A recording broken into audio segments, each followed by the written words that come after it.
Afrikinė slyva arba lotyniškai Pygeum africanum yra medis, augantis centrinės ir vakarų Afrikos atogrąžų miškuose. Jis randamas Kamerūne, Madagaskare, Gvinėjoje ir Kenijoje. Medis gali užaugti iki 20 metrų aukščio, o jo žievė yra tamsiai ruda ir pleiškanota. Afrikinė slyva tai šiaip medicinoje jau gan senai, net ir vakarų medicinoje žinomas augalas, iš kurio gaminamas ekstraktas. Šis augalas turi, kas domisi labiau jau mokslinė prasme, tai yra kitais pavadinimais Pygeum africanum, jeigu imkim lotyniškai, arba Prunus africanus.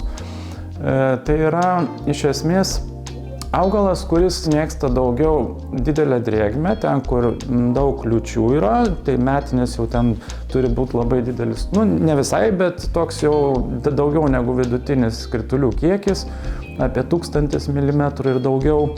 Ir kalnų grandinėse, ten maždaug apie mėgstamas diapazonas, tai nuo 1000 iki 2-3 tūkstančių metrų aukščio. Tai yra specifinės labai klimatinės sąlygos.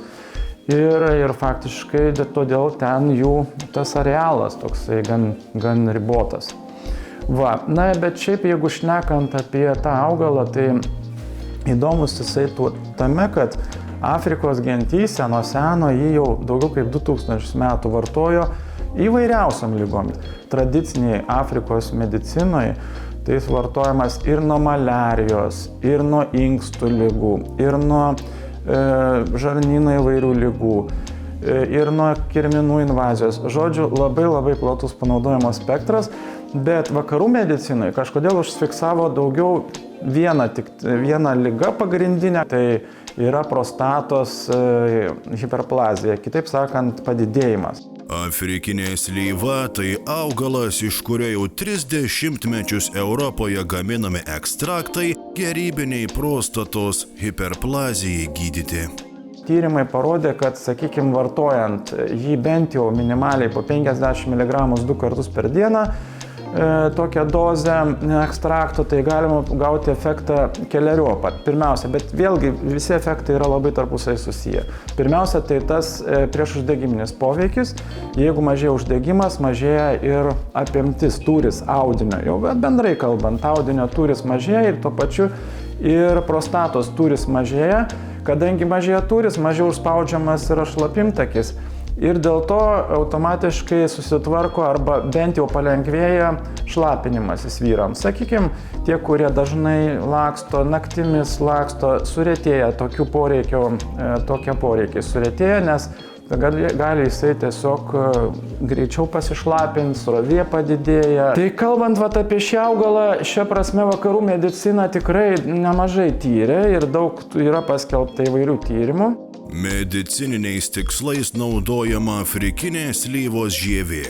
Iš žievės gaminami standartizuoti ekstraktai, naudojami įvairioms sveikatos būklėms gydyti, įskaitant prostatos hiperplaziją, šlapimo takų infekcijas, inkstų akmenis, vėžį.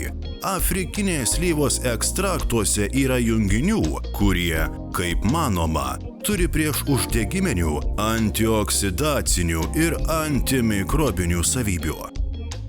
Vyrams prostatos padidėjimas, tai yra tiesiog amžiniai pakitimai ir tai natūralūs fiziologiniai procesai. Skaitoma, kad su amžium tas yra neišvengiama. Dažniausiai vis tik tai reikia pagalvoti apie tai, kad jeigu jau yra pirminiai tokie požymiai padidėjusio, dažnesnis šlapinimas, naktinis kėlimasis, šlapintis, sulėtėjusi srovė, tai faktas jau tie požymiai rodo, kad jau pasireiškia tie antriniai dalykai, nuo tos padidėjimo prostatos jau atsiranda antriniai tie efektai. Ir tada jau pajutus pirmosius požymius geriausia, aišku, iš karto ir susirūpinti.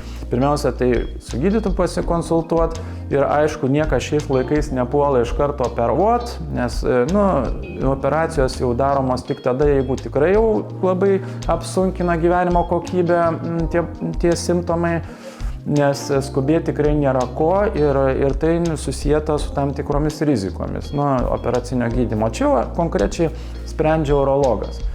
Taip kad reikia nelaukti, pasikonsultuoti būtinai su gydytoju ir pradėti vartoti tokius preparatus, kurie gali kažkiek tą procesą sulėtinti. O tas sulėtėjimas būna tikrai. Kai kuriems tai ištisus 5 mečius ne taip progresuoja, vaisiau organizmas prisitaiko ir faktiškai tada galima gyventi beveik pilnavertį gyvenimą, neturint jokių problemų. Jei svarstote galimybę vartoti afrikinės slyvos ekstraktą, svarbu pasikalbėti su savo sveikatos priežiūros specialistu, kad įsitikintumėte, ar jis jums tinka.